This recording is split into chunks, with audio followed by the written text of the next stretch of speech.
X-ray vision?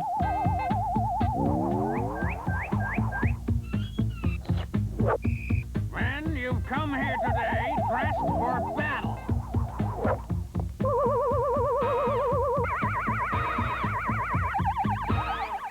Boy, you got a lot of pepperoni in your bread.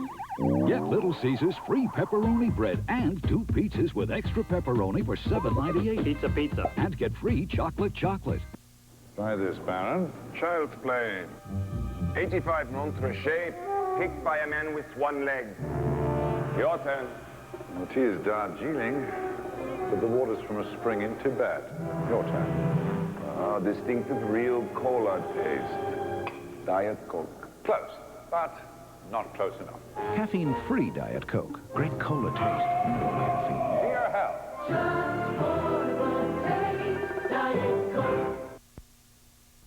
I'm Paul Major. And I'm Diana Pierce. Coming up, criminals target an elderly man not once, but twice, just hours after he gets out of the hospital.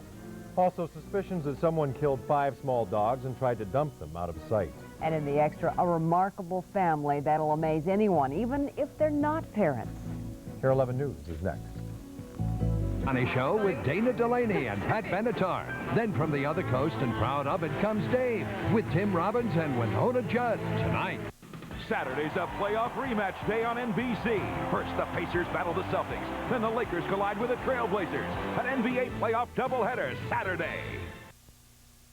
Next, on the 5th corner. He's erasing me. I am not crazy. Are you my mother? Oh, my God, that's him. You shouldn't have come back.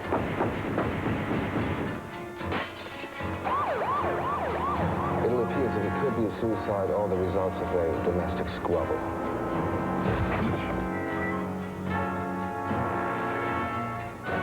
Do it. Do it.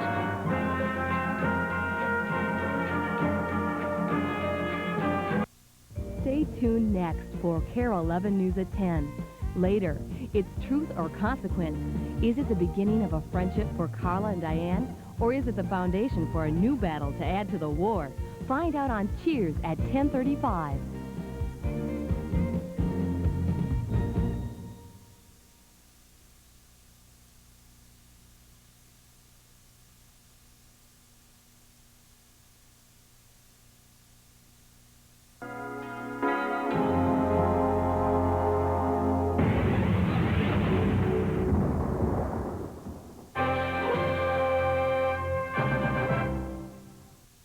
NBC, home of the '92 Summer Olympics.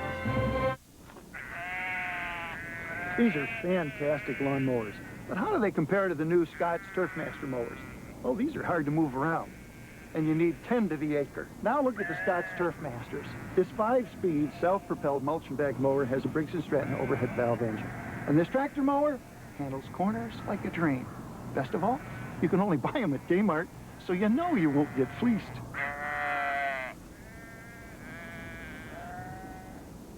People who need people. See what happens when Diane and Carla really let their hair down next time on Cheers. Friday at 10:35 on KARE-11. They're here. The all-new vans from Ford. Redesigned, refined. America's best-selling vans for 20 years just got better. With new looks, larger interiors, even airbags. They're all redesigned. Commercial vans, conversion vans, and Motor Trend's Truck of the Year, Ford Club Wagon. Plus, for a limited time, you may qualify for up to $1,000 cash back on a new Ford van. They're here.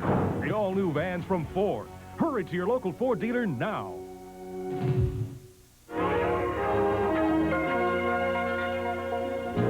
From your 24-hour news station, this is Paul Majors, Diana Pierce, Jeff Passolt, and meteorologist Paul Douglas.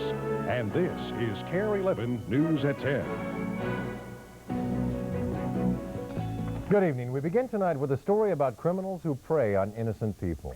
73-year-old Woody Landry is the victim. After a year in the hospital, he was robbed twice within hours of his release. In a moment, evidence that someone may have destroyed several dogs, then dumped them in a place where they were unlikely to be found. Also, a happy ending to a story that began in tragedy earlier this week in Wisconsin. And we'll meet the Minnesota man who created one of the Elvis stamps that's now getting so much attention around the country. But our top story is about 73-year-old Woody Landry of South Minneapolis. He should have been celebrating tonight because just 2 days ago he was released after a year in the hospital. But since then he's been targeted twice by robbers. KARE 11's Bernie Grace reports they took all his cash and even a welcome home gift. 73-year-old Woody Landry got out of the hospital Wednesday. Yesterday morning, 2 women managed to get into his house by posing as nurses. But after taking his pulse, they took more. She grabbed me and said, "I'm taking your money." And she knew I couldn't fall, I couldn't get up. You know, and there was nothing I could do. I just let him get out the door. Only 24 hours after yesterday's robbery, Landry had another visitor. He was at the window, banging on it, holding up a piece of paper, claiming he was a detective here to investigate yesterday's robbery. So Landry let him in, only to find out today's visitor was also a robber. And he threatened to stab Landry if he didn't comply with his orders. And then he said, "I'm not looking, give me your money. I don't have a penny." I said, "Everything I had was taken yesterday." And then he continued, he said, "I'm going through the drawer. I'm not leaving here till I find your money." I said, "They got it all yesterday." Failing to get any money, the robber grabbed Landry's new microwave he had gotten from his nephew yesterday. The robber fled, leaving only the manuals on how to use it. Landry wonders if someone who knew he was being released from the hospital was responsible for yesterday's holdup. And he thinks maybe someone listening to police calls on a scanner may have heard about yesterday's robbery, and that's who hit him today. It doesn't pay to live anymore in this area. One thing's for sure, Landry says after being taken 2 days in a row, no one will get into his house unless he knows who they are. In Minneapolis, Bernie Grace, KARE 11 News. Hospital officials say an investigation turned up no wrongdoing by hospital personnel.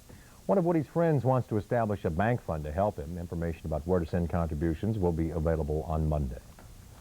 An Anoka County woman has made a suspicious and gruesome discovery near Dayton. She found the remains of 5 dead dogs that have apparently been dumped in a marsh. A local dog groomer found the remains 3 weeks ago. The dogs have been dumped in swampy, shallow water near South Diamond Lake Road. Whoever dumped the animals apparently cut off their ears first. Dog groomer Karen Herman says she thinks the animals look like greyhounds. Greyhounds have tattooed ears, and when they are disposed of like this, they cut them off so they can't be traced and things. So they're gone. A Coon Rapids veterinarian saw the dogs and says he believes they're whippets, a breed which resembles greyhound puppies. The woman who found them says if no one removes them by tomorrow, she'll take them to the University of Minnesota for autopsies. History will be made in St. Paul this July when women are expected to join the fire department for the very first time. City officials say 11 of the city's 42 new firefighters will be women. 2 of the women have previous experience and after a short training period will join the department in July. The other 9 begin training next month and will start work this fall. They seem to be making an honest effort to change things, and with the new fire chief, I'm hoping all will go well. We won't have any trouble. They're being hired to do firefighting, and they're going to be doing firefighting right alongside their male counterparts. The firefighters start training in mid-May. It'll last 12 weeks. Some of Minnesota's best musicians are trying to put some pressure on their bosses tonight. Members of the Minnesota Orchestra handed out leaflets before tonight's concert. They've been working without a contract since October and want better benefits and wages. The musicians make $58,000 a year but want more than $60,000 annually. They say that's comparable to orchestras in other cities. And motorists may also notice informational tickets outside the KARE 11 studios in Golden Valley. The station's engineers, photographers, and technicians have been working without a contract since April 1st. More negotiations